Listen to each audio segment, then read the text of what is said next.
Muy bien, chicos, muy buenas tardes a todos ustedes. Qué gusto verlos a todos ustedes el día de hoy, ¿sí?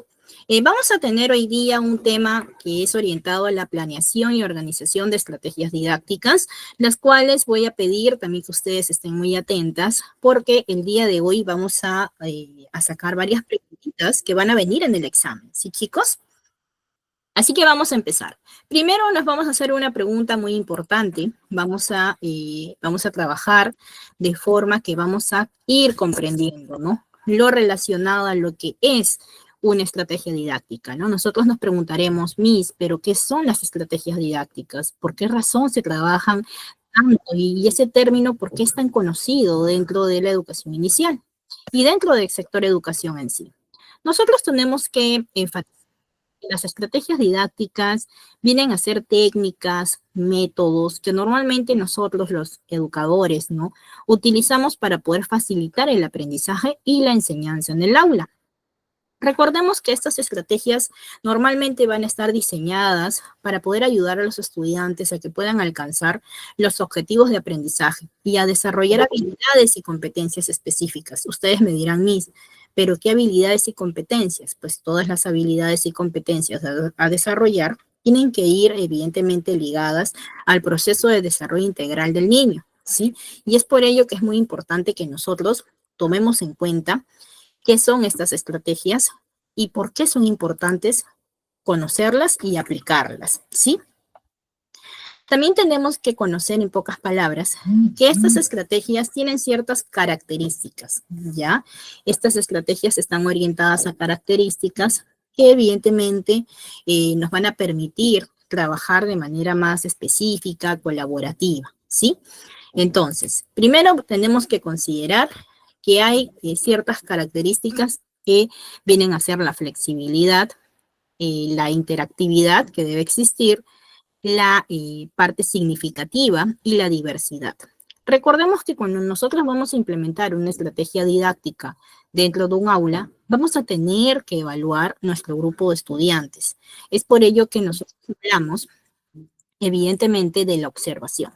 Como docentes, nosotros tenemos que aprender a observar a nuestro grupo de estudiantes y saber qué tipo de estrategia voy a implementar de acuerdo al tema también y de acuerdo al área curricular que yo voy a enseñar, que yo voy a implementar con mis niños, ¿no? Entonces, evidentemente, como hemos manifestado, parte de las características de una estrategia didáctica es la flexibilidad. Ustedes me dirán, Miss, ¿cómo que la flexibilidad? ¿Por qué? Porque nosotros tenemos que recordar que estas estrategias didácticas tienen que ser flexibles y adaptables a las necesidades y características de los estudiantes. Es por ello que nosotros hablamos, ¿sí?, de lo que viene a ser eh, la observación.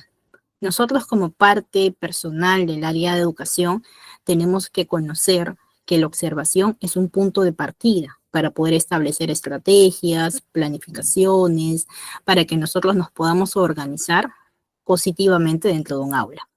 Entonces, hablamos de la flexibilidad porque tiene que ser adaptativa según a la realidad que yo tengo en mi aula. También hablamos de interactividad. Quiere decir que se debe fomentar la participación activa de los estudiantes. Es como ahorita, por ejemplo, chicos, estamos hablando, pero quisiera que por favor, chicos, todos me den un emoji arriba para saber que realmente estamos aquí escuchando esta clase tan importante, ¿no? Y conocer que definitivamente estamos comprendiendo paso a paso qué es lo que nos dice nuestra estrategia didáctica. Entonces, como claro ejemplo les dejo, ¿no?, la interactividad es que evidentemente nosotros tengamos esta participación activa con los estudiantes, en la cual haya una conversación o haya algún tipo de actividad que evidentemente muestre que el estudiante está comprendiendo lo que nosotros estamos explicando, ¿sí? Ahora, hablamos también del área significativa o de la parte significativa. Pues evidentemente las estrategias didácticas tienen que ser significativas y relevantes para la vida real de los estudiantes. Entonces, ¿qué cosa quiere decir vida real de los estudiantes, chicos? Quiere decir que oportunamente nosotros, ¿no?, tenemos que adaptar las actividades, ¿no?, que vamos a realizar de acuerdo también que sea adaptativa a la realidad del estudiante. que el estudiante pueda comparar que hay ciertas actividades que definitivamente son parte de su alrededor, de su entorno, ¿sí? Y por último, chicos, hablamos de la parte de la diversidad. Ustedes dirán, Miss, ¿y por qué tenemos que implementar la diversidad? Pues evidentemente las estrategias didácticas, chicos, tienen que ser diversas y variadas para que puedan abordar las diferentes necesidades y estilos de aprendizaje de los estudiantes. Ojo, les dije estilos de aprendizaje. Ustedes me dirán, Miss, ¿pero qué son los estilos de aprendizaje? No entiendo. ¿Qué? ¿Hay estilos de aprendizaje? Claro que sí, tenemos estilos de aprendizaje, chicos. Los niños tienen eh, diferentes formas de adquirir el aprendizaje. Entonces, evidentemente, nosotros vamos a ir tocando cada punto de manera específica para que ustedes puedan comprender cómo vamos a llegar a organizar y a planear o a planificar una estrategia didáctica, ¿sí? Ahora, nosotros, viendo nuestro PDF, tenemos que mencionar que las estrategias didácticas incluyen todas las actividades pedagógicas y actividades programadas por el docente, con el objetivo de que sus estudiantes reciban la educación deseada y que se puedan tener metas claramente establecidas. Estas se van a apoyar en distintos métodos y técnicas, por distintos métodos, técnicas y recursos. Entonces, dicho esto, creo que ya nosotros hemos englobado la parte de qué son las estrategias didácticas con lo que previamente ya les he mencionado, ¿verdad? También tengo que mencionar que mantener a los alumnos motivados es muy fundamental para el proceso de enseñanza-aprendizaje. Chicos, ¿es importante tener motivados a los estudiantes? ¿Qué pasa si yo no motivo a los estudiantes? ¿Qué pasaría, chicos? Pues evidentemente cuando un alumno no es motivado, pues claro está que el alumno no toma interés, ¿verdad? Estaría como que un poco aburrido, como que un poco triste, ¿no? En cambio, si motivamos de manera activa pues a los estudiantes, evidentemente nosotros vamos a tener un aprendizaje completo. Esto quiere decir que evidentemente nosotros vamos a implementar estrategias dependiendo del tema que normalmente nosotros podamos instruir, ¿no? Y considerando los propósitos pedagógicos que persiguen y que evidentemente son necesarios para poder establecerlos a la hora de diseñar y de planificar nuestras clases. Entonces, cuando nosotros vayamos a planificar nuestras clases, vamos a tener que considerar también que existen tipos de estrategias didácticas. Ustedes me dirán, Miss, o sea, ¿también hay tipos de estrategias didácticas?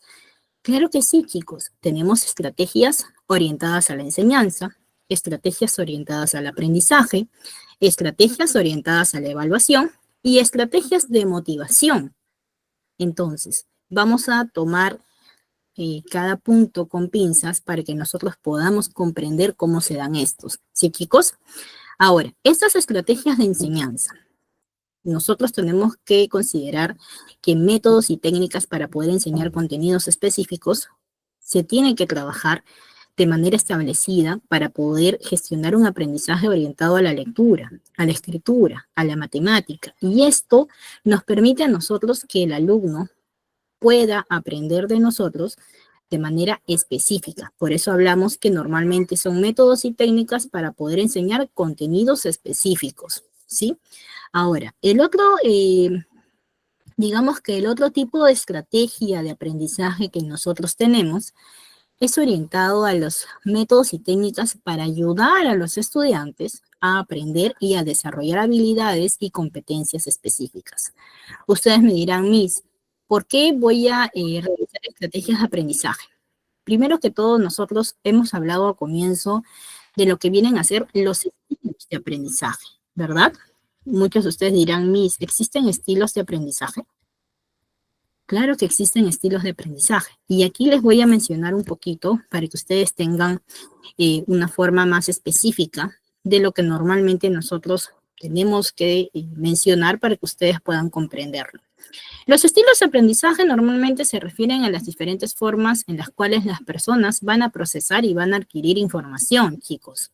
Es por ello que en algunos es más fácil que aprendan de manera visual, en otros casos es más fácil que aprendan de manera por la parte auditiva, y hay otros que aprenden de manera kinestésica, ¿no? Entonces, en el aspecto visual, evidentemente, los estudiantes aprenden o prefieren aprender mediante imágenes, diagramas, gráficos, videos para poder aprender. También tenemos el estilo de aprendizaje auditivo, en donde los estudiantes aprenden de manera que pueden escuchar explicaciones, pueden escuchar podcasts, pueden escuchar clases, casi como ustedes, de manera virtual, pero aquí, por ejemplo, ustedes tienen todo completo, ¿no? Tienen un estilo completo de aprendizaje. ¿Por qué? Porque evidentemente pueden observar, pueden escuchar y evidentemente pueden también realizar un trabajo de experimentación según cuando nosotros de repente de repente les proporcionamos a ustedes, eh, digamos, pues, un quizzes, por ejemplo, un cuestionario para que ustedes resuelvan, también están aprendiendo de diferentes formas. Entonces, chicos, para seguir ahora con el punto de los estilos de aprendizaje, tenemos que considerar que evidentemente hemos visto ahorita, por ejemplo, la parte del estilo de aprendizaje visual y auditivo. También tenemos el estilo de aprendizaje kinestésico, donde los alumnos ya van a aprender a través de la experimentación, de la manipulación de objetos y de las prácticas. Es por ello que nosotros estamos tratando de ver este tipo de información que nos permite conocer, ¿no? ¿Qué tipos de estrategias tenemos? Ya hemos hablado de las estrategias de enseñanza, ¿verdad? Ahora, chicos, les voy a dejar la preguntita que también va a ir para el examen. Ojo, que en la clase anterior he dado ya preguntitas, ¿sí? Ahora les voy a dejar la preguntita, como vamos avanzando, vamos a ir soltando algunas preguntitas como para que ustedes puedan aprobar rápidamente, ¿no? ¿Cuántos estilos de aprendizajes conocemos? Esa es la preguntita. ¿Cuántos estilos de aprendizaje conocemos? Y esto va a ir también en el examen, chicos, ¿sí? Entonces, continuando. Hemos hablado como tipo de estrategia didáctica, la estrategia de enseñanza, la estrategia de aprendizaje, y ahora vienen las estrategias de evaluación, chicos. Evidentemente, nosotros, como parte del sector educación, tenemos que saber el progreso en cómo van aprendiendo nuestros estudiantes, ¿no? Recordemos que los estudiantes aprenden de manera progresiva, todos tienen diferentes formas de aprender y diferentes formas también de gestionar el proceso de la enseñanza. Entonces, ¿qué cosa quiere decir esto? Que vamos a conocer, evidentemente, ¿no? Cómo va aprendiendo mi estudiante. Y para poder saber cómo aprende, ¿qué tipo de estrategias de evaluación puedo yo obtener o puedo yo realizar? Pues evidentemente podemos realizar actividades en clase orientadas a la participación, también actividades orientadas de repente a las ideas, a los debates. Podemos hacer un proceso de evaluación también tradicional, que es mediante los exámenes, ¿no? Dependiendo obviamente del nivel. Ahorita, por ejemplo, si nosotros hablamos netamente del nivel inicial, tenemos que considerar que dentro del nivel inicial el proceso de evaluación es de manera progresiva, ¿no? Y nosotros tenemos que respetar el ritmo de aprendizaje de cada uno de nuestros niños. Recordemos que en este proceso de la primera infancia, pues los niños todavía están en el proceso en el cual conocen el entorno, que van a aprender mediante la motivación y mediante la diversión, chicos. Entonces, evidentemente, los niños van a ir captando información de aprendizaje y vamos a ir también evaluando progresivamente cómo lo aprendió, cómo, en qué momento y si estuvo a gusto con el aprendizaje brindado. Ahora, como el último tipo de estrategia didáctica que también les voy a mencionar, es que evidentemente tenemos las estrategias de motivación. Ustedes me dirán, mis estrategias de motivación, ¿pero por qué? Chicos, ¿quién de ustedes considera que la motivación es importante? Muy bien, Rosario. A ver, ¿a quién más tengo? Tengo a María Alejandra, a Azucena, a Roger. Muy bien. Evidentemente, chicos, tengo a Angelita también que está respondiendo. Tengo a Kelly. Muy bien, chicos, la motivación es sumamente importante para poder fomentar el interés y la participación en el aprendizaje. Entonces, los niños, cuando están debidamente motivados, van a aprender muy rápido, chicos, y esto les va a permitir, evidentemente, que el niño pueda captar de manera específica, ¿no? El aprendizaje que nosotros requerimos, ¿sí? Bueno, entonces, una vez mencionada esta parte, nosotros tenemos que saber cuál es el propósito, ¿verdad? ¿Cuál sería el propósito de esta planeación didáctica, ¿no? ¿Y cuál sería el propósito, chicos?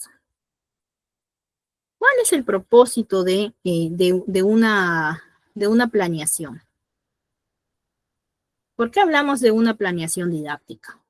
Pues evidentemente, chicos, tenemos que nosotros considerar, ¿no?, que dentro del proceso de la planeación de estrategias didácticas, ¿no?, eh, tenemos que aprender a planificar nuestras actividades. Muy bien, Angelita. Y para esto nosotros tenemos, ¿no? Nosotros tenemos, por ejemplo, ¿no? Que evidentemente conocer que las partes o el propósito de una planeación va a ir de acuerdo también al tema, ¿verdad? A la actividad que vayamos a realizar. Y esto va a ir o va a englobar, ¿no?, de manera ordenada, ¿no?, un propósito de aprendizaje. El propósito de la planeación didáctica, chicos, es diseñar, organizar el proceso de enseñanza y aprendizaje de manera efectiva y eficiente. Por eso nosotros aquí tenemos dos puntos importantes que he decidido mencionar, que va a ir orientado a lo que es la eficiencia y la orientación. La planeación didáctica proporciona una guía clara para el desarrollo de las clases. Aquí es donde nosotros vamos a definir los objetivos de aprendizaje, las actividades a realizar, los materiales necesarios y el tiempo de cada etapa del proceso. Es por ello que nosotros vamos a hablar de manera progresiva y poco a poco, ¿sí?, para que podamos comprender exactamente a qué le llamamos planeación. Entonces, el propósito específico es que, evidentemente, nosotros, para poder alcanzar los objetivos de aprendizaje establecidos, tenemos que recordar que debemos diseñar y organizar el proceso de enseñanza y aprendizaje de manera específica, eficiente y clara, ¿sí? Entonces, evidentemente, tenemos que conocer que dentro de los propósitos no solamente está la orientación y la eficiencia, sino que estos son los más importantes a considerar, sino que también tenemos que establecer objetivos claros. ¿Y por qué vamos a establecer objetivos claros, chicos? Porque vamos a definir, ¿no?, qué se espera de los estudiantes, qué esperamos nosotros que aprendan y que logren. Eso es lo primero que también tenemos que considerar. Tenemos que aprender a organizar el contenido, ¿no? Vamos a seleccionar, vamos a organizar los contenidos y actividades de aprendizaje que vamos a desarrollar en nuestra clase. Cada docente tiene que considerar que en un proceso de planeación vamos a establecer un tiempo también estimado por cada inicio, proceso y cierre de clase, ¿verdad? Entonces, el organizar nos permite a nosotros saber qué tipo de contenidos y actividades vamos a realizar. También hablamos de un propósito orientado a seleccionar estrategias y recursos. Ustedes me dirán, Miss, ¿y por qué vamos a seleccionar estrategias y recursos? Pues evidentemente nosotros, para realizar un proceso de estrategia o para poder realizar un proceso de planeación efectiva, tenemos que elegir las estrategias y recursos adecuados para poder alcanzar el objetivo de aprendizaje de nuestros niños. Y nosotros tenemos que saber que no todos los niños van a aprender de la misma manera. No todos aprenden de la misma forma. Tenemos que respetar su propio ritmo de aprendizaje. Y este ritmo de aprendizaje también a nosotros nos permite definir y nos permite ver si realmente ese niño está aprendiendo acorde al grupo o está necesitando una ayuda extra para poder nosotros también orientar oportunamente. Por eso hablamos de la orientación. Ahora hablamos de la eficiencia. La eficiencia es que evidentemente tenemos que optimizar el uso del tiempo y los recursos, asegurando que las actividades estén conectadas con los objetivos y el aprendizaje de los alumnos sea de forma efectiva. Es por ello que nosotros evidentemente tenemos que considerar que vamos a determinar una secuencia de actividades. O sea, vamos a establecer el orden y la duración de las actividades de aprendizaje. Recordemos que nosotros, al momento de elaborar una sesión de aprendizaje o planificar, un proceso de actividades durante nuestra semana, por ejemplo, vamos a tener que también realizarlo según el calendario educativo, ¿verdad? A veces hay actividades como, por ejemplo, viene el Día de la Madre. ¿Qué vamos a hacer nosotros en educación inicial, chicos? A ver, si viene el Día de la Madre, ¿cómo voy a planificar yo una actividad para el Día de la Madre? ¿O qué planificaría yo como actividad? A ver, chicos, podemos participar en el chat, creo. Vamos participando también para poder ver las ideas que ustedes darían. Evidentemente, chicos, si nosotros tenemos la fecha próxima, por ejemplo, del Día de la Madre, ¿qué tipo de actividades realizaría yo en mi aula de educación inicial con niños de 5 años? Recordemos que para el Día de la Madre siempre se hace una actuación, ¿verdad? Muy bien, Jenny, ¿no? Rocío, desayuno con mamitas, dramatizaciones, muy bien, Mary, una mañana divertida con mamá, claro, le pondríamos nombre, ¿verdad? A nuestra sesión, a nuestra planificación, ¿verdad? Le podríamos poner un nombre, le podríamos poner una actividad, ¿no? Conociendo a mamá también. ¿Y por qué conociendo a mamá, chicos? Porque hay muchos niños pequeñitos que a veces tú le preguntas y le dices, eh, ¿y cuál es el nombre completo de tu mami, mi amor? Y ellos te dicen, es mi mamá. A mí me ha tocado, chicos, me ha tocado, por eso les comento, ¿no? Claro, día de spa con mamá, planificar qué actividades podemos realizar y adaptarnos a los entornos, claro que sí, Rosa, muy bien, detalles para mamá, Rocío, muy bien, Rosario, dibujar a mamá también, claro, jugamos juegos dinámicos con mamá, claro, ¿se dan cuenta, chicos? Estamos planificando. Ahorita, por ejemplo, estamos ya trabajando un propósito de planeación didáctica, estamos haciendo prácticamente la parte principal que es el tema.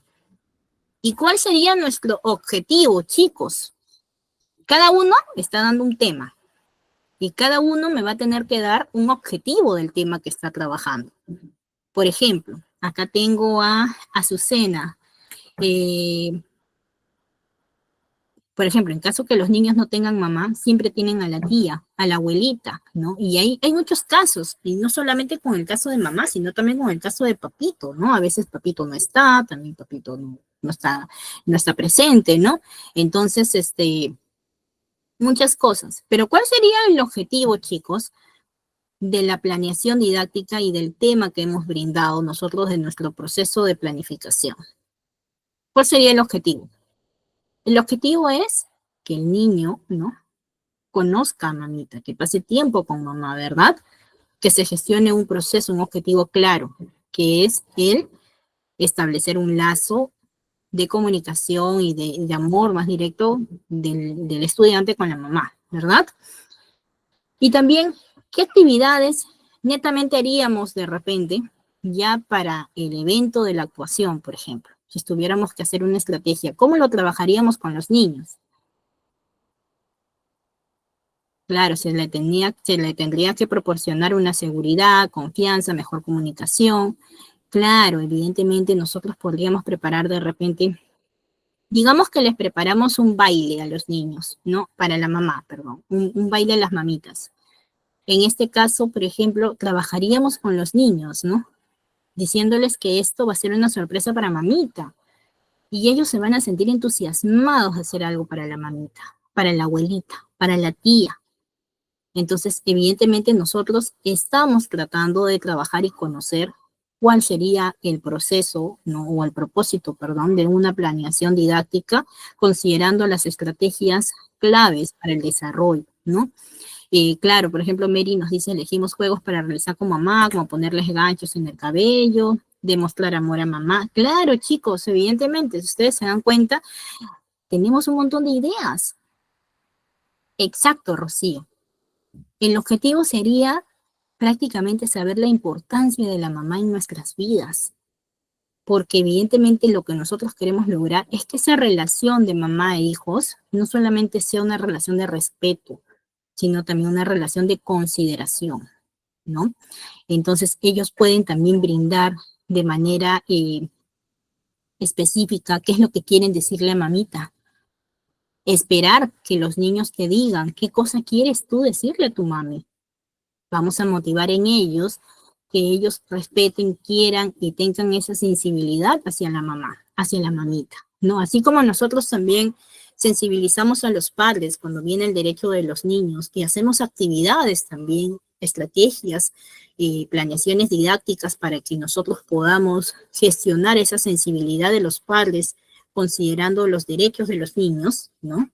Es también nosotros podemos hacer una actividad en la cual, ¿no? El niño reconozca que la mamá, el papá, ¿no? Merece respeto, amor y consideración. Entonces, continuemos con nuestra clase. Muchas gracias, chicos, a todos los que están participando. Van a tener definitivamente muchas consideraciones. Vamos a hacer esta clase de manera muy didáctica para que ustedes puedan conocer, ¿no? En pocas palabras, cuáles son los propósitos claves. Entonces, habíamos hablado de determinar la secuencia de actividades. Evidentemente tenemos que hacer cuando hacemos una planificación, hacemos también una determinación de un tiempo estimado, ¿verdad? Por ejemplo, si mi clase inicia a 8 de la mañana, yo tengo que hacer primero mi propósito de inicio, ¿no? Chicos, ¿cómo vinieron hoy? ¿Qué tal? ¿Cómo se sienten hoy? ¿Qué día estamos hoy, chicos? Entonces, nosotros vamos a hacer la primera parte, ¿no? La primera parte del inicio de clase, del inicio, del propósito de saber cómo están todos, ¿no? El propósito de la sesión de clase. Entonces, evidentemente, nosotros vamos a ir enfatizando, por ejemplo, ¿no? Estos puntos importantes y vamos a seleccionar los tiempos estimados. Podemos darle 15 minutos, 20 minutos, dependiendo de cómo nosotros también tengamos nuestro horario de inicio y salida en el horario establecido dentro de clase. Y obviamente tenemos que nosotros recordar que todas las actividades a trabajar tienen tiempos estimados. Si nosotros trabajamos sin un tiempo estimado, de manera desordenada, chicos, ¿estaríamos logrando un aprendizaje en los niños? ¿Ustedes qué dicen? ¿Estaríamos logrando un aprendizaje en los niños? Claro que no, ¿verdad, chicos? Porque nosotros tenemos que saber cómo vamos a enfatizar esta parte que es importante de los tiempos, ¿no? Los tiempos nos permiten a nosotros trabajar de manera específica con nuestros niños. Luego de esto viene evaluar el aprendizaje. ¿Por qué hablamos de evaluar el aprendizaje? Obviamente ya sabemos que vamos a determinar los tiempos, también sabemos que evidentemente el propósito de la clase, ¿no? La parte del desarrollo de la clase también tiene un tiempo estimado, dependiendo del tema que vamos a realizar, dependiendo del curso también. Y obviamente después viene una pequeña retroalimentación, que es algo muy importante que nosotros debemos recalcar. Dentro de un proceso de planificación y organización didáctica, estrategia didáctica, tenemos que considerar el proceso de retroalimentación. ¿Qué cosa quiere decir esto? Yo acabé mi clase, todo, pero yo tengo todavía mis minutos, mis propósitos como para yo poder darle a mis estudiantes una retroalimentación específica, ¿no? De toda la clase. Entonces les voy a hablar directamente, chicos, ¿qué hemos hablado hoy? ¿De qué hemos tratado hoy? ¿Cómo lo hemos hecho? ¿Por qué lo hemos hecho? ¿Te gustó tu clase del día de hoy? ¿Qué te pareció? ¿No? Entonces, evidentemente, vamos conociendo perspectivas y vamos viendo y vamos evaluando también a la vez, porque vamos a ir evaluando cómo el niño está desarrollando su propio aprendizaje. Entonces, vamos a establecer criterios, métodos para poder evaluar cómo lo están realizando. Vamos a ajustar también la enseñanza, dependiendo de qué resultados nosotros podamos obtener en ese momento. Si va a ser necesario abordar las necesidades, abordar los desafíos que los estudiantes están teniendo, de repente no todos lo comprendieron, entonces voy a modificar, ¿no? Voy a modificar, por ejemplo, mi estrategia. Si un niño, por ejemplo, no le gustó la clase o no le pareció, hay que profundizar un poquito. De repente no eres tú, de repente con el niño está pasando algo, algún problema, un tema emocional. Entonces tenemos que conocer qué es lo que pasa con nuestros niños, ¿sí? Entonces, antes de continuar, chicos, con esto, les voy a proyectar un pequeño videito que definitivamente para mí es muy importante que ustedes lo puedan observar, ¿sí? Porque vamos a hablar de una palabrita que definitivamente sería bueno que ustedes puedan conocer. Es un videito de 3 minutitos, chicos. También lo voy a compartir para que ustedes, lo voy a Lo voy a mandar para que ustedes también lo puedan tener, ¿sí? Un minutito, por favor. Ahorita les voy a compartir. Muchos de nosotros nos preguntaremos, ¿no? ¿Cómo aprende el cerebro de un niño? ¿Ustedes saben cómo aprende el cerebro de un niño, chicos? ¿Ustedes qué dicen? ¿Ustedes saben cómo aprende el cerebro de un niño, chicos? ¿Nos hemos tomado el tiempo de averiguar? No todos, ¿no? A ver, algunos quizás sí, otros no, ¿verdad? Entonces vamos a conocer un poquito esta parte, que es sumamente importante que nosotros lo podamos conocer, ¿sí? No todos los niños aprenden de manera vivenciada, no todos a través del juego, y no, como ya habíamos hablado al inicio de esta clase, hay estilos de aprendizaje, hay formas, hay también hay que conocer cómo el niño puede aprender, ¿sí? Y cómo es el cerebro del niño. Así que ahorita mismo les voy a poner el video, un minutito, por favor. Ahora sí. ¿De un coco? ¿Sabías que el cerebro humano tiene aproximadamente el tamaño de un coco? A pesar de que este órgano representa tan solo el 2% del peso de nuestro cuerpo, todo lo que hacemos lo podemos llevar a cabo gracias a él. El cerebro está formado por alrededor de 86.000 millones de neuronas. Sin embargo, lo realmente importante son las conexiones que éstas realizan entre sí, ya que son estas las que facilitan el aprendizaje. En el cerebro de los niños, las neuronas realizan muchas más conexiones que en el cerebro adulto. Y cuanto más rico sea el ambiente en el que se encuentre el niño, mayor será el número de conexiones, de modo que el aprendizaje se llevará a cabo con mayor rapidez y será más significativo. El ambiente o entorno, así como la genética, condicionan la forma en que el cerebro se va construyendo. Por ejemplo, los procesos de aprendizaje que ocurren gracias a nuestro cerebro tienen a su vez un gran impacto en el mismo, remodelándolo y condicionando la forma en que va a continuar aprendiendo. Cada vez que consolidamos una forma de aprendizaje, esta deja una huella en el modo en que las neuronas se conectan entre sí. Los humanos comenzamos a aprender desde el mismo momento del nacimiento. La información entra en el cerebro a través de una especie de ventanas que emergen y se van haciendo más estrechas en diversos momentos. Aunque la plasticidad del cerebro nos permite aprender casi cualquier cosa en cualquier momento, estas ventanas son clave para el desarrollo cognitivo y de competencias, ya que el nivel de habilidad adquirido durante las mismas es mucho mayor. La ventana para el desarrollo emocional, por ejemplo, parece abrirse de los 2 a los 30 meses. Si bien es cierto que podemos aprender a controlar nuestras emociones tras esta edad, lo aprendido durante este periodo será más difícil de cambiar. Otro ejemplo es el de la ventana para la adquisición del lenguaje hablado. Esta se estrecha alrededor de los 5 años y de nuevo alrededor de los 10 o 12 años, y, por ello, pasada esa edad, nos resulta más difícil aprender nuevas lenguas. La estimulación influye de manera significativa en cómo aprendemos. Nuestro cerebro está constantemente escaneando el entorno en busca de estímulos. Cuando surge un estímulo inesperado, nuestro instinto de supervivencia hace que el cerebro centre toda su atención en este, para estar preparado para la acción.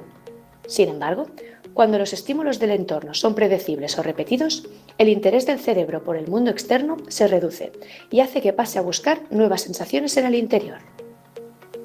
Esta predisposición genética a la supervivencia hace también que el cerebro no pueda llevar a cabo más de un proceso cognitivo de forma simultánea. Por lo tanto, la llamada multitarea es tan solo un mito. En realidad, el cerebro está saltando de una tarea a otra, haciendo que la atención se divida, lo que aumenta la ineficiencia, la posibilidad de errores, así como el tiempo dedicado. Los avances en neurociencia de los últimos años nos han ayudado a comprender cómo hacer que el aprendizaje sea más significativo y exitoso. Pero ahora nos tenemos que preguntar, ¿estamos aplicando estos conocimientos en la práctica docente?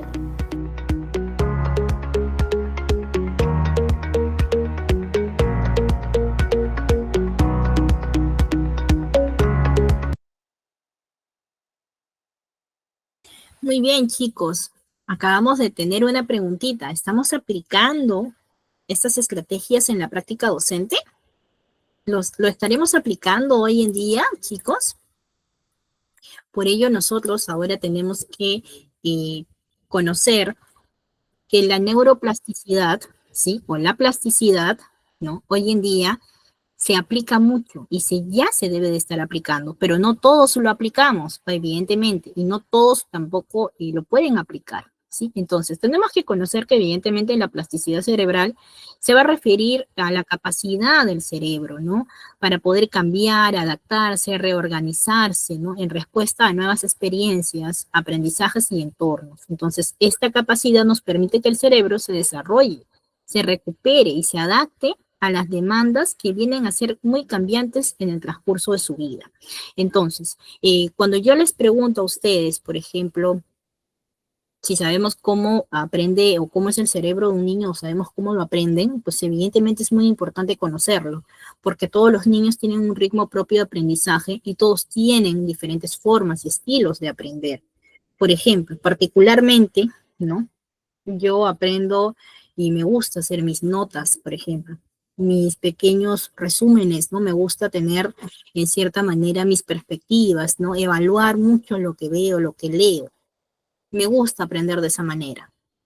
Sin embargo, hay otras personas que no, que ellos prefieren, por ejemplo, escucharlas, ¿no? O ver un video, ¿no? En resumen. En cambio, por ejemplo, yo tengo la costumbre de leer, ¿no? Y después de lo que leo, vuelvo a hacer un resumen, después de ese resumen, vuelvo a hacer otro resumen. Entonces, es mi costumbre, es mi forma de aprender, es mi estilo de aprendizaje. Cada uno de nosotros tenemos diferentes formas, por ejemplo, de poder definir un aprendizaje o definir algo que a nosotros nos convenga, ¿no? Entonces, pues, es lo mismo que sucede con cada uno de ustedes. Cada uno de ustedes tiene una forma, un estilo de aprendizaje. Chicos, a ver, les pregunto de manera global, ¿cuál sería tu estilo de aprendizaje? A ver, chicos, los leo acá en el chat. Cuál sería tu estilo de aprendizaje? Uno cuando ya es adulto sabe, ya reconoce cómo aprende, ¿verdad? Ya reconoce cómo realmente puede aprender, ¿no? Claro que sí, Mary, muy bien, sí. Claro, muy bien. Por ejemplo, Kelly nos dice visual, auditivo, Judy nos dice auditivo, visual, Jenny nos dice toma nota de la clase, leyendo, sacando notas. Muy bien, Sandra, claro, ¿no? Nosotros tenemos, por ejemplo, por la parte kinestésica, la parte práctica, ¿verdad? Entonces, evidentemente nosotros, es más, las personas en sí tienen un poquito a veces de todos los estilos de aprendizaje, ¿no? Entonces, eso nos permite a nosotros conocer un poco más de un tema, relacionarnos, ¿no? Entonces, nosotros tenemos que saber conocernos como docentes, también como personas, para poder conocer a los demás, incluidos nuestros niños. Entonces, la forma de cómo conocer a nuestros niños es respetando que existen otros estilos de aprendizaje, que existen otras formas de aprendizaje. Y evidentemente la plasticidad es algo que se está dando hoy en día mucho en las escuelas, pero no en su totalidad, ¿sí? Así que vamos a continuar, chicos, con nuestra siguiente clase, con nuestro siguiente punto, perdón, para poder conocer ahora, ¿no? Los componentes esenciales de una planificación efectiva, ¿sí? Claro, Kelly, muy bien, Kelly. Exacto. Los estilos de aprendizaje también dependen, por ejemplo, de las áreas, ¿no? Por ejemplo, en el aspecto matemático, evidentemente, para mí es muy importante la práctica, ¿no? Yo sí o sí tengo que practicar muchas veces para poder definir que definitivamente he aprendido una fórmula. Y lo mismo pasa con nuestros niños. Si a nuestros niños les damos una práctica vivencial, una práctica directa de una estrategia, un aprendizaje, motivándolos obviamente a que sigan aprendiendo, no necesariamente que porque algo les salió mal lo descalifico en su totalidad y ahí queda con el niño, pues no. Nosotros tenemos que trabajar en función a que los niños tienen que tener las oportunidades requeridas para poder gestionar un aprendizaje de manera óptima, ¿sí? Y esto conlleva que nosotros podamos conocer lo esencial que es planificar de manera efectiva, ¿sí? El planificar de manera efectiva nos permite a nosotros, evidentemente, conocer un punto específico de lo que viene a ser la organización de una estrategia didáctica, ¿sí? Ahora, cuando nosotros hablamos de una planificación efectiva, tenemos que conocer puntos como los objetivos, los contenidos, actividades y evaluación. Esos 4 puntos van a ser muy importantes considerarlos, ¿no? Y establecerlos para que nosotros podamos realizar una planificación efectiva. Chicos, ¿por qué nosotros hablamos de objetivos? ¿Por qué estaríamos hablando de objetivos para una planificación efectiva? Pues evidentemente, chicos, porque tenemos que establecer resultados de aprendizaje que se desean lograr en clase. Por ejemplo, yo como docente necesito que todos ustedes, chicos, ¿no?, aprendan el fundamento principal de una estrategia didáctica, ¿no? Entonces, para mí mi objetivo es eso. Entonces, yo me tomo mi tiempo, por ejemplo, de explicarles adecuadamente cada punto, haciendo que poco a poco vaya sumando parte por parte. Entonces, es lo mismo, ¿no? Nosotros tenemos que saber qué es lo que deseamos de nuestros alumnos, cómo queremos que nuestros alumnos acaben este periodo escolar, por ejemplo, ¿no? ¿Qué es lo que yo quiero lograr, por ejemplo, en mi clase? Por ejemplo, si yo a mis niños de 3 añitos les quiero enseñar las partes de su cuerpo, porque yo voy a querer lograr que mis niños aprendan eso. ¿Lo voy a lograr, chicos? Quizás en un 100% no todos lo van a aprender, no todos van a aprender todas las partes, pero recordemos que el aprendizaje es progresivo. Entonces voy a ir evaluando, voy a ir viendo, voy a ir haciendo actividades que permitan que mis niños vayan conociendo de manera progresiva las partes de su cuerpo. Y eso se aplica mediante las estrategias didácticas y evidentemente mediante las actividades que pueden ser mediante el juego, mediante el baile, mediante actividades de pintura, mediante actividades sensoriales. Entonces, es parte del proceso del objetivo que yo quiero lograr, ¿sí? Ahora, también hablamos de contenidos. ¿Por qué hablamos de contenidos, chicos?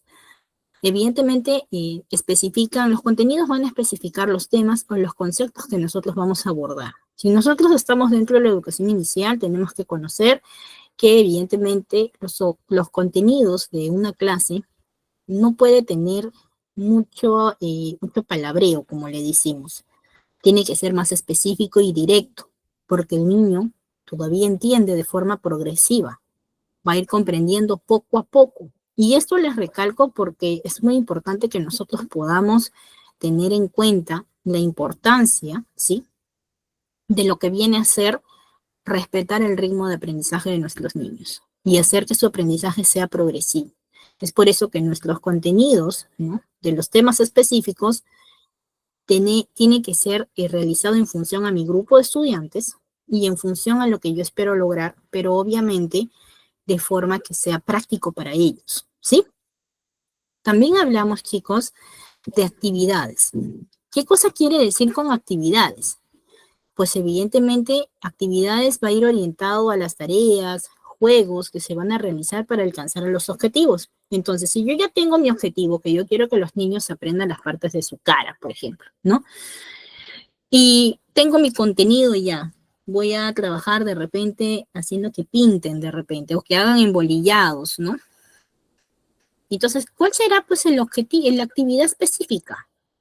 Pues la actividad va a realizar, por ejemplo, ya cuando se realice la actividad, ya cuando se hace la tarea en específica, ¿no? Ya vamos a trabajar con ellos la estrategia de la actividad específica de que el niño aprenda a embolillar, de que el niño aprenda a usar sus manos, de que el niño, por ejemplo, aprenda a conocer dónde están sus ojos, dónde está su nariz, dónde está su boca, y para qué es importante, y para qué sirve lo que yo puedo, los ojos, para qué sirve mi nariz, para qué sirve mi boca. Entonces voy a tener que hacer actividades que fundamenten, ¿no?, de manera específica para qué sirve lo que estoy haciendo, ¿sí? Ahora, por último, tenemos la evaluación. ¿A qué le llamamos evaluación? Hemos hablado de esta palabrita y hemos considerado, bueno, yo he considerado que evidentemente aquí es donde nosotros vamos a poder verificar si los alumnos alcanzaron el objetivo del aprendizaje planteado. Y esto es importante, muy bien, Angelita, saber si el alumno aprendió, saber si mi niño aprendió. Y esto va a conllevar a que yo, después de esta clase, haga luego, más adelante, una retroalimentación, ¿verdad? En el cual yo le pregunte a mi niño, ¿no? Y ¿te acuerdas cuando nosotros hicimos esto? A ver, dime, ¿para qué sirve tu naricita? Y el niño te va a tener que responder poco a poco. Entonces vamos a ir retroalimentando de manera progresiva para que el niño diga, ah, sí, yo me acuerdo de esto. Pero si mi niño no se acuerda, no quiere decir que no lo haya aprendido en su momento, sino que a veces por falta de práctica también el niño a veces no completa el aprendizaje esperado, ¿sí? Entonces es muy importante, chicos, la retroalimentación. Esto sí les digo de verdad de manera fundamental. Yo considero que para todo es importante la retroalimentación. Así que vayamos avanzando, chicos, con nuestro siguiente punto. Ahora vamos a hablar de los diseños de ambientes de aprendizaje enriquecedores. Nosotros diremos Miss.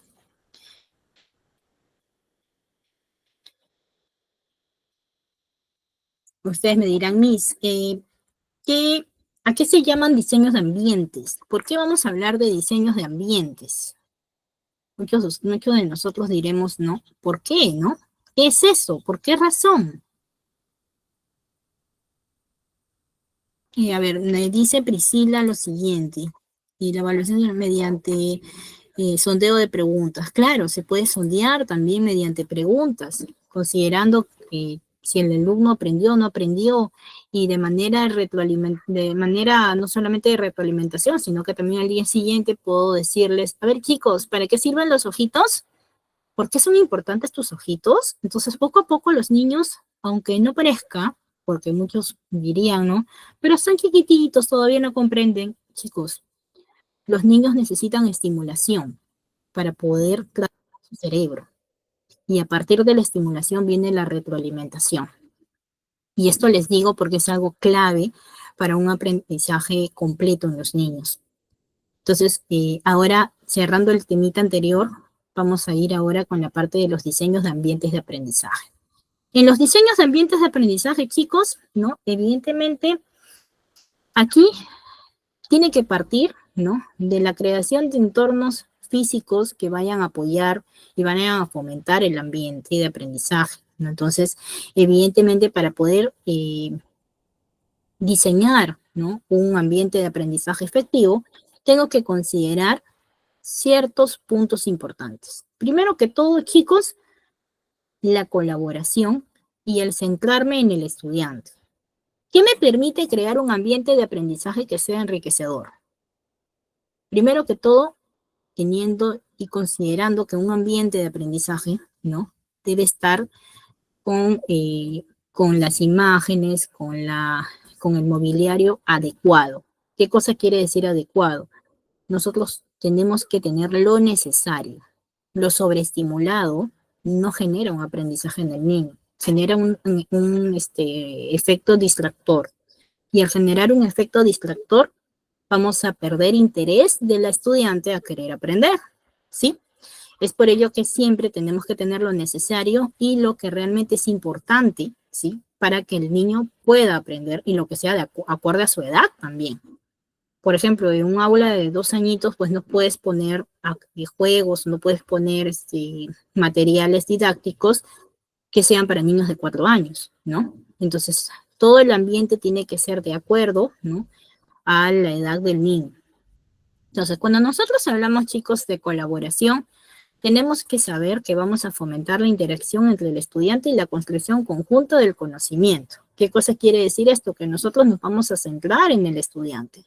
El ambiente de aprendizaje debe estar diseñado para poder satisfacer las necesidades y preferencias de los estudiantes. Entonces, esto es un punto clave a considerar. Y evidentemente tenemos que agregar a esto que tiene que estar dentro de la flexibilidad y la adaptabilidad. ¿Qué cosa quiere decir esto? Que un ambiente de aprendizaje tiene que ser flexible, adaptable, para que se pueda acomodar los diferentes estilos de aprendizajes y necesidades. Ojo, chicos, para poder acomodar los diferentes estilos de aprendizaje y necesidades. Es por ello que es de suma importancia que un ambiente tenga todas las herramientas necesarias para que los estudiantes puedan gestionar su propio estilo de aprendizaje más conveniente, ¿sí? También hablamos de una tecnología. ¿Qué cosa quiere decir esto? Que podemos utilizar herramientas digitales, recursos en líneas para poder complementar el aprendizaje, ¿no? Hoy en día en todas las aulas tenemos siempre un TV grande, ¿no? En el cual va a tener acceso para poner diferentes videos, diferentes formas de poder implementar las tecnologías de información, ¿no? Entonces tenemos proyector, ¿no? Entonces, nosotros tenemos que considerar en poner esas cosas. Ahora, evidentemente estas tecnologías, pues, tienen que ser tecnologías integradas. ¿Qué cosa quiere decir esto? Que debe estar integrada de manera efectiva en el ambiente de aprendizaje para poder apoyar el aprendizaje. Por eso que nosotros tenemos que seleccionar de manera cuidadosa, ¿no? El material educativo que nosotros vamos a utilizar como herramienta tecnológica dentro de un aula, ¿no? A ver, me dice Kelly, a ver, vamos a ver. Miss, tengo un alumno que tiene 3 años, pero el pequeño ya lee y escribe, cognitivamente está como, claro, es un niño que está muy avanzado y que está ha sido muy estimulado. Sucede que hay niños que, por ejemplo, pero conductual de su edad, ya. Lo que pasa es que nosotros tenemos niños que tienen formas, estilos de aprendizaje que sobre todo tienen sus saberes previos. ¿Qué cosa quiere decir con esto? Que hay niños que tienen cualidades innatas, también forman parte de las formas de aprendizaje. ¿Qué cosa quiere decir cualidades innatas? Hay niños que ya nacen con ciertas capacidades, ¿no? De poder aprender y comprender rápidamente ciertas formas o ciertas actividades. Como por ejemplo, hay niños que yo conozco, hay niños de 2 años, 3 años, que ya saben leer, que saben escribir, ¿no? ¿Y esto por qué sucede? Muchos de ellos o han sido estimulados de manera muy pequeñitas, muy pequeñitos, o muchos de ellos ya tienen esta capacidad innata. Y evidentemente hay muchos casos y les va a tocar que de repente puede que tengan niños que ya pueden desarrollarse en otros campos, ¿no? Entonces la idea es seguir fomentando ese aprendizaje en el niño y encaminarlo a que logre pues ese aprendizaje de manera más específica, ¿no? Y que no pierda esa línea que ya ha podido aprender. Y esto, ¿por qué les digo? Porque he escuchado también de algunos casos de niños que han aprendido a leer, escribir a los 3 años, 4 años, sin embargo, no se les dio la estimulación constante, el aprendizaje constante y a los 5 o 6 años se olvidaron y ya no lo hacen y ya no lo hacían y ya se olvidaron por completo y ya no lo pueden hacer. Tienen que volver a aprender nuevamente. Entonces suele pasar, chicos, en ambos casos. Ahora, hablamos también de una diversidad, chicos. Nosotros tenemos que considerar las diferentes necesidades y estilos de aprendizaje de los alumnos. Es por ello que dentro de un ambiente enriquecedor, tenemos que considerar la diversidad también de las necesidades de nuestros niños, ¿sí? Y hablamos evidentemente de la creatividad, de poder ofrecer espacios para la expresión artística, la innovación, la resolución de problemas, que permita al niño, evidentemente, generar un aprendizaje activo, ¿no? Un ambiente de aprendizaje debe fomentar la participación de los estudiantes. Entonces, estos espacios, evidentemente, tienen que ser creativos, pero también tienen que ser de acuerdo a las necesidades que nosotros tenemos dentro del aula, ¿sí? Ahora, evidentemente existen estrategias de diseño de ambientes de aprendizaje, ¿no? En las cuales de repente nosotros implementamos diseño de espacios flexibles, ¿no? Como crear espacios para que puedan ser reconfigurados por diferentes actividades y necesidades, ¿no? También el uso de tecnologías interactivas, la creación de zonas de aprendizaje, ¿no? Crear zonas específicas, como está mencionando, por ejemplo, eh, como está mencionando Angelita, ¿no? Como por ejemplo el rincón de la lectura, por ejemplo, zonas de colaboración, ¿verdad? Para poder estimular en los niños, evidentemente, la actividad de la lectura, ¿no? También el incorporar elementos naturales. Es muy importante, ¿no? Incorporar elementos como plantas, luz natural, crear un ambiente de aprendizaje atractivo y saludable para el niño. Eso también nos permite a nosotros, ¿no? Trabajar y lograr el aprendizaje de un niño. También el fomentar la autonomía de los estudiantes. Es muy importante proporcionar a los niños la oportunidad de tomar decisiones sobre su propio aprendizaje y trabajar de manera autónoma. ¿Sí, chicos? Ahora, ustedes me dirán, Miss, ¿y es beneficioso estos ambientes de aprendizaje? ¿Es importante considerarlo dentro de una planeación, de una organización de estrategia didáctica? Pues claro que sí, chicos, porque nuestro propósito, ¿no?, de poder planificar nuestras estrategias didácticas van a ir en función también al entorno que nosotros tenemos, ¿verdad? Entonces, evidentemente vamos a tener beneficios como la mejora del aprendizaje, ¿no? Un ambiente de aprendizaje bien diseñado puede mejorar la motivación, ¿no?, de los estudiantes. Puede también haber incremento de colaboración, ¿no? Un ambiente de aprendizaje que fomenta la colaboración puede mejorar la comunicación, el trabajo en equipo entre los estudiantes, el profesor, los padres de familia. Nosotros tenemos que aprender a considerar el trabajar con los papitos y que los papitos también sientan que son parte importante y que evidentemente lo son del desarrollo del aprendizaje de sus niños, ¿sí? Entonces, evidentemente un ambiente, un diseño de ambiente saludable, efectivo de aprendizaje, ¿no?, en este proceso de la primera infancia es muy importante porque va a mejorar el bienestar. Un ambiente de aprendizaje que incorpora elementos naturales, que fomenta la actividad física y el bienestar de los estudiantes suelen ser muy importantes, ¿sí? Así que vamos a continuar con nuestro siguiente documento, nuestro siguiente PPT.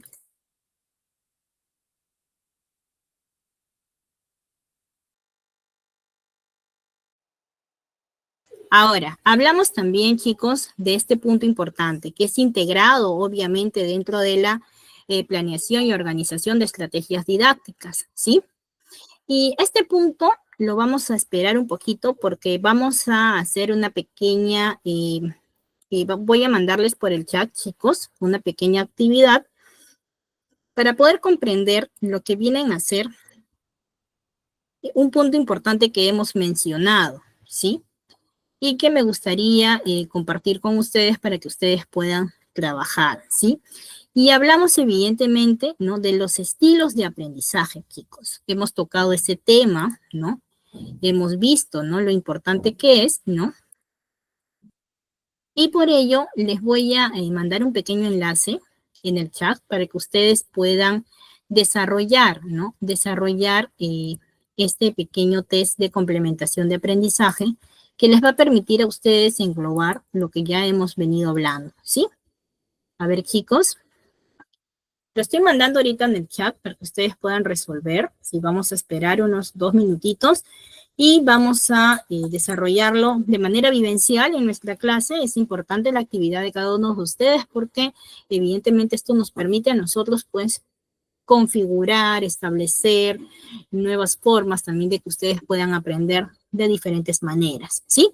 Así que, chicos, a ver, les he mandado los enlaces. Vamos a ver cuántos ya se van añadiendo. Ahorita en un minutito les comparto la pantallita. Así que nosotros tenemos que considerar, chicos, que dentro de una clase tenemos que irnos con un aprendizaje. Entonces, sí o sí, les voy a siempre compartir un pequeño test de complementación de aprendizaje base a un punto específico de lo que nosotros hemos venido hablando. Y en este caso hemos venido hablando de los estilos de aprendizaje, ¿verdad? Entonces, vamos a desarrollar este pequeño test para poder nosotros tener esta complementación importante, ¿sí? Así que les voy a dar unos 5 minutitos para que los puedan resolver y luego vamos a seguir con nuestra parte final de nuestra clase, ¿sí? Así que, chicos, a ver, los espero para que se puedan conectar. Muy bien, chicos, ya vamos teniendo a la mayoría. Así que un minutito más y ya le doy a empezar al test de complementación de aprendizaje.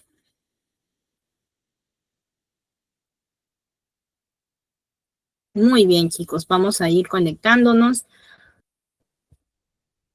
Ahora sí, vamos a darle a empezar y ya podemos, chicos, resolver nuestro test de complementación de aprendizaje. Es muy importante que nosotros tratemos de aprender algo nuevo porque esto nos va a permitir, evidentemente, gestionar, este aprendizaje y no solamente gestionarlo nosotros mismos, sino también implementarlo de manera adecuada, ¿sí?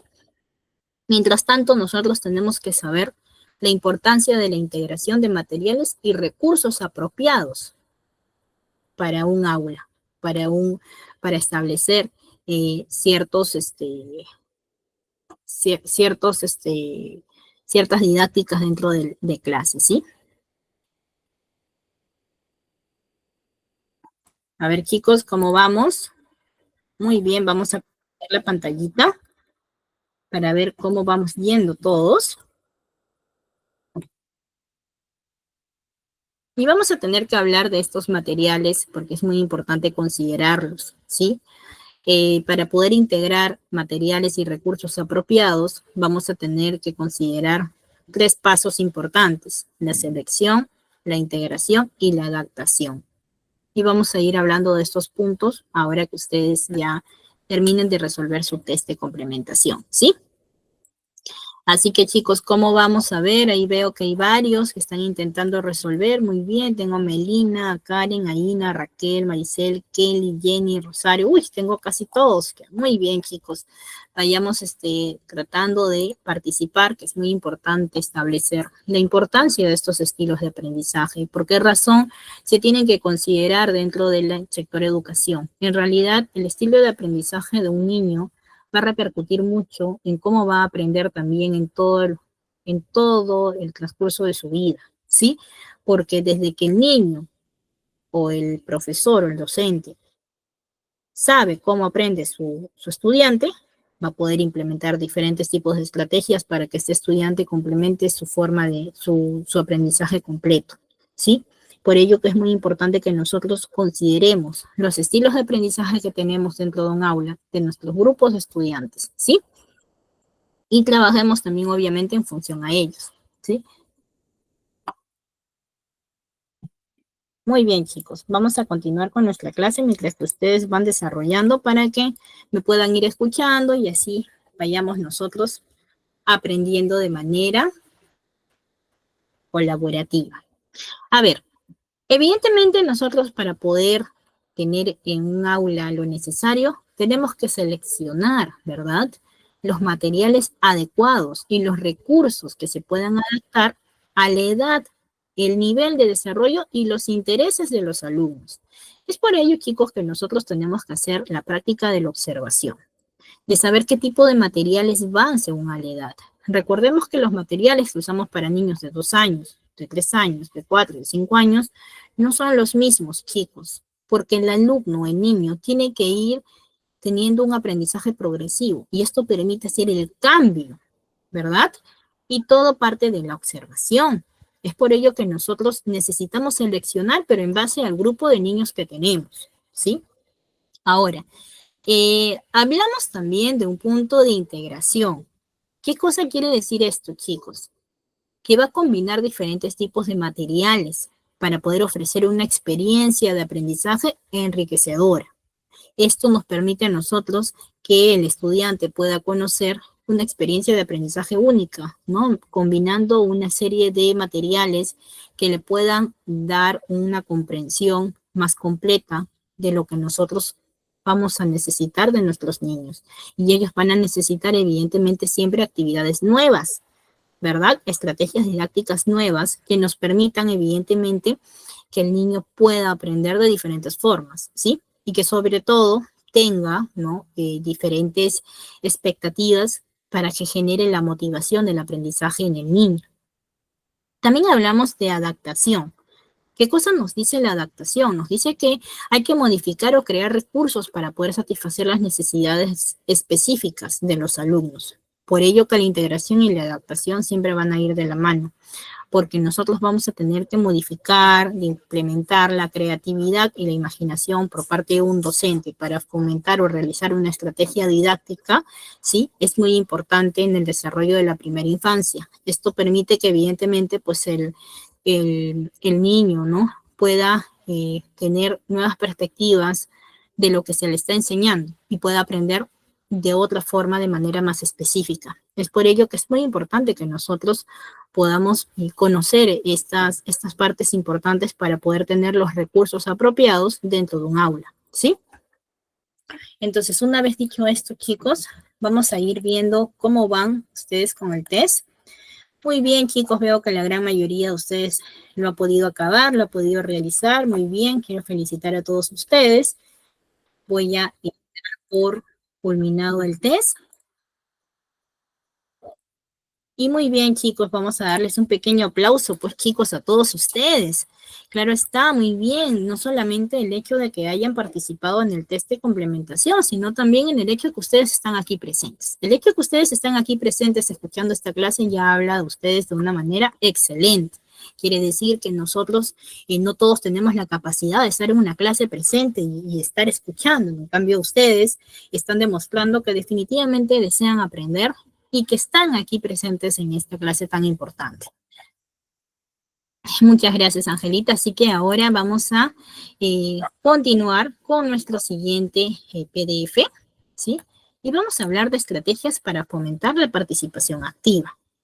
Es muy importante que nosotros tengamos que considerar las estrategias para poder fomentar una participación completa, ¿verdad? De todos nuestros niños. Muchos niños, por ejemplo, a veces son un poco tímidos, un poco sumisos, como que no quieren participar voluntariamente, ¿verdad? Entonces, nosotros tenemos que plantear, evidentemente, que los niños puedan tener cierta participación. Y esto se va a dar de acuerdo a la confianza en la cual ellos también sientan, porque muchos de ellos a veces no quieren participar porque dicen, yo no sé, ¿no? Sin embargo, sí lo saben, pero a veces no saben la forma correcta en cómo expresarse, ¿no? Y a veces suele pasar que en clase hay niños que son muy tímidos, así como nos dice Angelita, ¿no?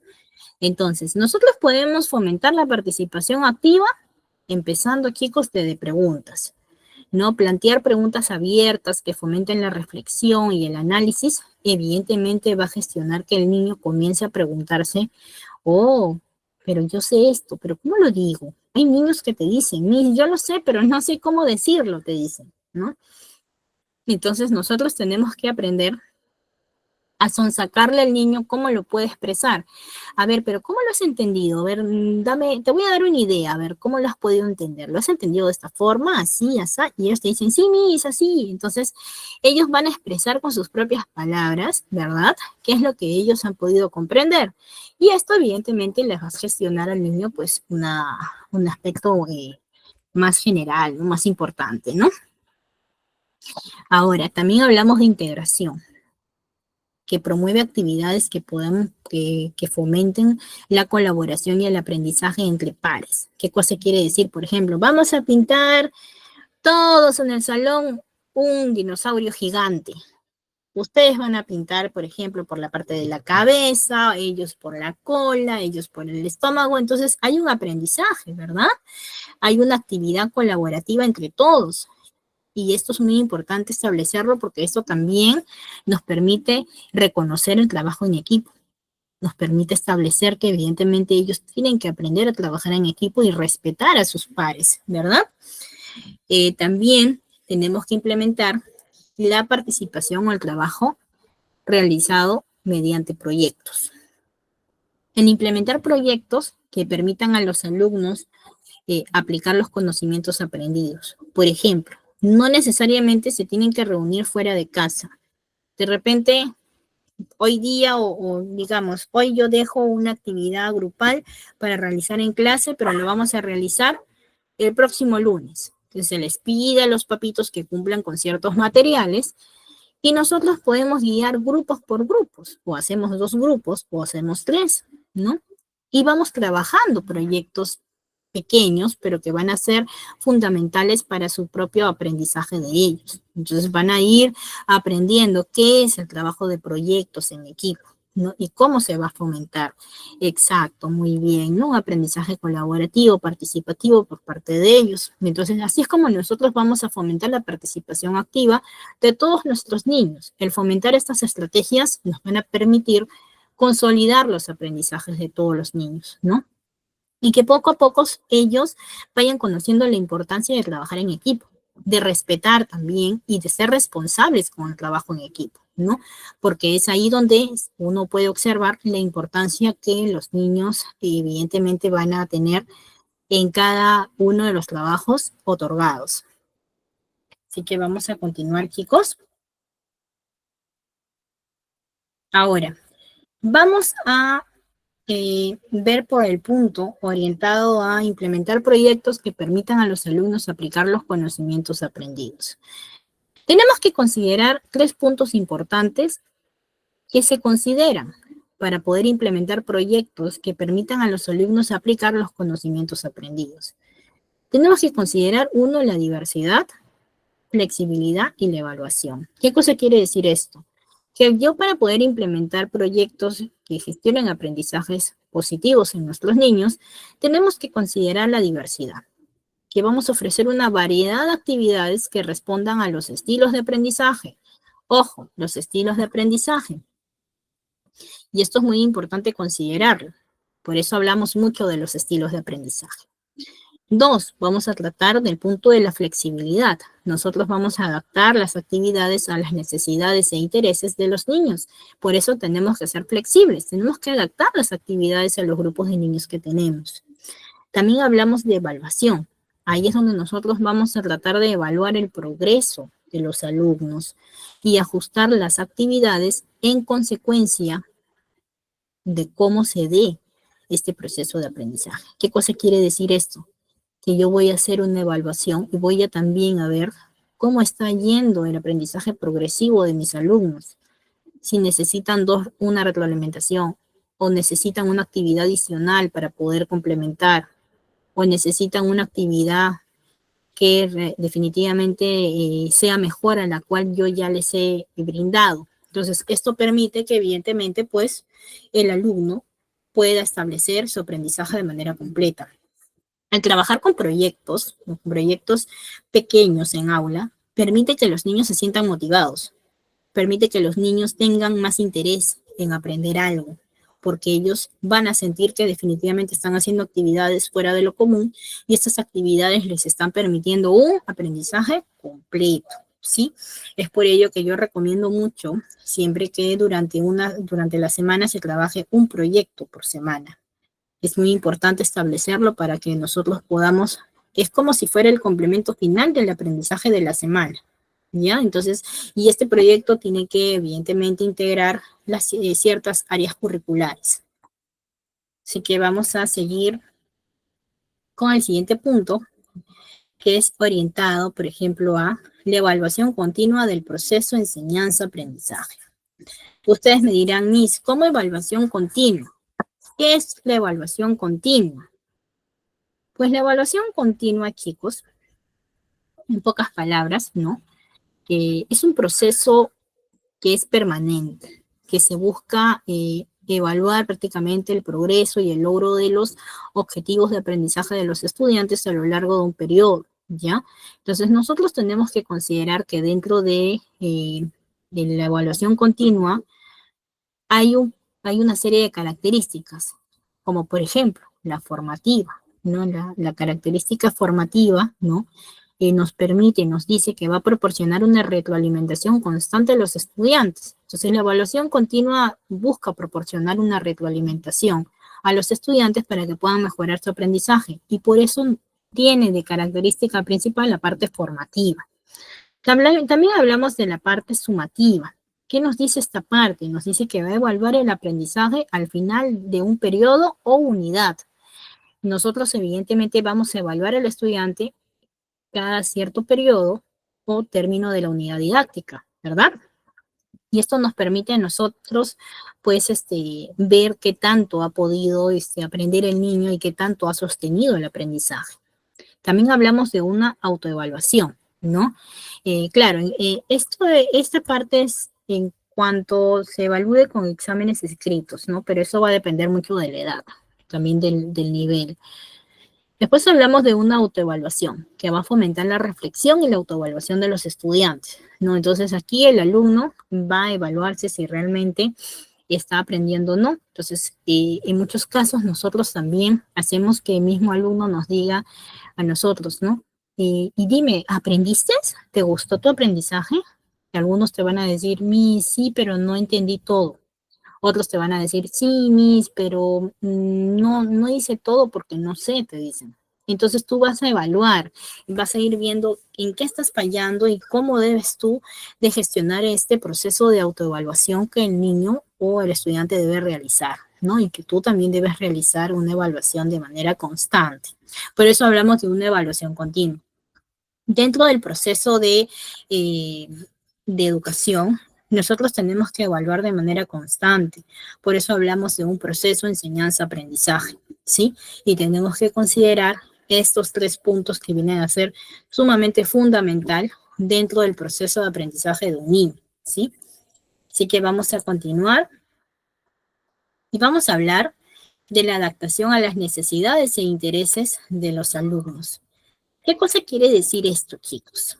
Pues evidentemente nosotros tenemos que saber que vamos a adaptarnos a las necesidades e intereses de los estudiantes. Tenemos que reconocer que nuestra práctica docente nos establece que debemos adaptarnos a la diversidad, a los intereses y al aprendizaje esperado de los alumnos. Entonces, como parte de la diversidad, chicos, se consideran las diferentes necesidades y capacidades de los alumnos y obviamente el respeto propio a cada uno de nuestros niños que tenemos, ¿verdad? También hablamos de intereses. Para poder gestionar una adaptación a las necesidades e intereses de los alumnos, tenemos que integrar actividades y contenidos que sean relevantes para los alumnos. Tenemos que saber que el alumno está interesado en este tema, que le gusta este tema, pero que evidentemente tenemos que adaptar la clase de acuerdo al entorno, de acuerdo al grupo de estudiantes que tenemos. Evidentemente nosotros sabemos que tenemos una currícula establecida, ¿verdad? Un programa curricular. Y evidentemente hacemos nuestra planificación de acuerdo a ello, ¿no? Entonces, por ejemplo, para poder hacer actividades que puedan lograr el interés en el niño, primero tenemos que partir de la motivación. Segundo, para que una actividad le pueda interesar a un niño, tiene que ser según también al niño, al estilo de aprendizaje que pueda tener el niño. Para esto se aplica mucho la observación, porque tú tienes que evaluar tu grupo de estudiantes para saber qué tipo de intereses tiene y qué tipo de actividades puedes realizar. Ahora, también hablamos de un factor importante que es orientado al aprendizaje. Aquí nosotros vamos a crear experiencias de aprendizaje significativas y memorables, en el cual para el niño sea muy fundamental, ¿no? Un niño cuando aprende de forma motivada, de forma eh, constante y aprende de una manera basada en proyectos, en donde el niño es partícipe de esta actividad y el niño es partícipe de este aprendizaje, pues es definitivamente memorable para el niño. Por ejemplo, yo hasta ahorita me acuerdo, por ejemplo, del proceso de germinación que hice en el nivel inicial. Para mí me marcó, por ejemplo, ¿no? Entonces hay una experiencia, ¿no?, de aprendizaje significativa y memorable, ¿no? Por ejemplo, este tipo de actividades basadas en proyectos, en trabajos, no exactamente en exposiciones, sino en proyectos específicos, en donde el niño vea cuáles son los materiales que vamos a usar, que pueden ser mínimos, ¿no?, pero que evidentemente van a ser importantes. Entonces, en este proceso, el alumno aprende de manera memorable y significativa, porque lo estás haciendo partícipe de su propio aprendizaje y él está desarrollándose según a lo que tú le estás indicando, según a lo que tú eh, le estás ofreciendo. Yo considero por mi parte, por ejemplo, ¿no? Por mi parte, yo considero que los proyectos se deben trabajar de manera semanal, ¿no? De manera semanal y basado en un aprendizaje específico que tú quieras lograr en alguno de en tu grupo de niños, ¿no? Obviamente las exposiciones te permiten a ti que el niño se exprese, que el niño también gestione un aprendizaje, pero en muchos de ellos le tienen miedo a las exposiciones, todavía cuando son pequeños, y todavía no se sienten familiarizados, como que tienen vergüenza, ¿verdad? Entonces, una forma de que el alumno pueda aprender y pueda ser partícipe integral, ¿no?, de este aprendizaje, de este proceso de aprendizaje, es que él trabaje en el proyecto de manera específica en clase. Entonces, cuando el niño trabaja de manera específica en clase, evidentemente logra un aprendizaje memorable, chicos. Y esto se da porque evidentemente el niño está participando en ello. Muchos de ellos de repente en casa se memorizan por miedo o se memorizan porque tienen que aprender y muchos de ellos lo hablan por la vergüenza, pero de ahí pasó en la exposición y se olvidó. Y entonces, evidentemente, ¿hubo un aprendizaje? Pues no, porque fue algo memorativo, ¿no? El niño lo memorizó en el momento, se asustó y eso todavía se da poco a poco. El niño cuando ya tiene la confianza necesaria de lo que sabe, no tiene ni que prepararse, porque el niño lo sabe y se va, evidentemente, va a hablar todo lo que él pueda conocer, ¿no? Entonces, es muy importante que nosotros podamos diferenciar este tipo de procesos de enseñanza-aprendizaje, ¿sí? Porque esto nos va a permitir a nosotros planificar y organizar estrategias didácticas de manera más específica, más necesarias para el desarrollo global del aprendizaje del niño. Así que vamos a ir con el siguiente PPT y el último en realidad. Ahora vamos a hablar de un punto importante sobre la mejora continua de la práctica docente. ¿Por qué hablamos de la mejora continua de la práctica docente, chicos? ¿Por qué hablamos de la mejora continua de la práctica docente? Por ejemplo, Jesús nos dice que cómo se puede provocar un proyecto de aprendizaje en una zona rural. Pues en una zona rural, dependiendo también del tema, dependiendo también, chicos, de la situación del lugar, va a depender también de la imaginación y creatividad que tenga el docente. Por ejemplo, si yo estoy en una zona rural, evidentemente voy a trabajar en función a mi entorno. Sí, voy a hacer un proyecto educativo pequeñito, pero que sea orientado a mi entorno y también según a lo que mis niños puedan cómo puedan participar. Entonces yo voy a tener que evaluar. Es por eso que yo aplico la observación, porque es muy importante saber también el entorno, el lugar, qué necesidades tienen mis niños, cómo es mi grupo de estudiantes, qué tan participativos se pueden hacer. Entonces, todo ese tipo de procesos los voy a evaluar y voy a tener que aplicar dependiendo también obviamente de la zona, de lo que yo crea conveniente, pero evidentemente se pueden hacer pequeños proyectos muy importantes que van a repercutir evidentemente en el aprendizaje del niño, ¿no? Entonces, que van a ser necesarios, perdón, en el aprendizaje del niño. Ahora, hablando un poco de la mejora continua de la práctica docente, es que nosotros tenemos que conocer que es un proceso sistemático y reflexivo que va a buscar mejorar la calidad de enseñanza y aprendizaje. Entonces, hay algunos aspectos claves que quisiera compartir con ustedes que están orientados a la mejora continua, como por ejemplo, la reflexión y la autoevaluación. Los docentes deben reflexionar sobre su propia práctica y evaluar su efectividad. Es muy importante que nosotros mismos nos evaluemos, ¿no?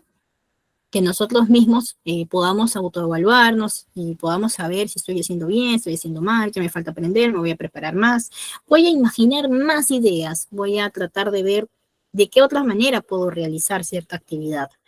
También considerar la investigación y el estudio. Los docentes siempre deben mantenerse actualizados sobre las últimas investigaciones y tendencias en educación. Eso es algo sumamente importante, chicos. También la colaboración y compartir experiencias, ¿no? Los docentes deben colaborar siempre entre todos para poder compartir experiencias, para aprender de ellos, ¿verdad? El uso de tecnologías. Los docentes normalmente tenemos que tratar en lo posible, utilizar tecnologías para poder mejorar una enseñanza-aprendizaje, pero siempre y cuando estemos al alcance de ello, ¿sí? No todos los docentes tenemos eh, las mismas, las mismas formas de aprender, no tenemos las mismas posibilidades, ¿verdad? Entonces nosotros tenemos que también saber adaptarnos a lo que tenemos y a las posibilidades que se nos presentan. Ahora, también hablemos de una evaluación y retroalimentación. Los docentes de por sí deben evaluar su práctica, recibir retroalimentación de sus estudiantes y también evidentemente compartir qué tanto nos ha traído de repente el hacer esta actividad, si resultó buena, si no, y si no lo resultó, pues lo cambio, lo modifico y trato de mejorar.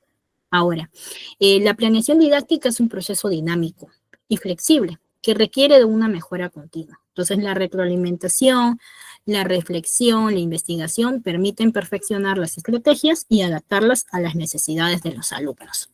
Así que, chicos, esta ha sido nuestra clase del día de hoy, chicos. Espero que les haya gustado, espero que haya sido de su interés y que puedan poner en práctica, chicos, lo que nosotros hemos venido trabajando el día de hoy, ¿sí? Así que quiero agradecer a todos ustedes por estar aquí presentes y por, evidentemente, ser partícipes de esta clase que ha sido tan importante y tan bonita, ¿sí? Así que espero verlos el día martes, el día jueves y, evidentemente, también el día sábado, ¿no? La próxima semana. Así que espero verlos a todos, chicos, y evidentemente vamos a tratar de que todos puedan aprobar y que todos puedan llenarse de todos los aprendizajes más bonitos. Muchas gracias, chicos, a todos ustedes. Coordinador, por favor.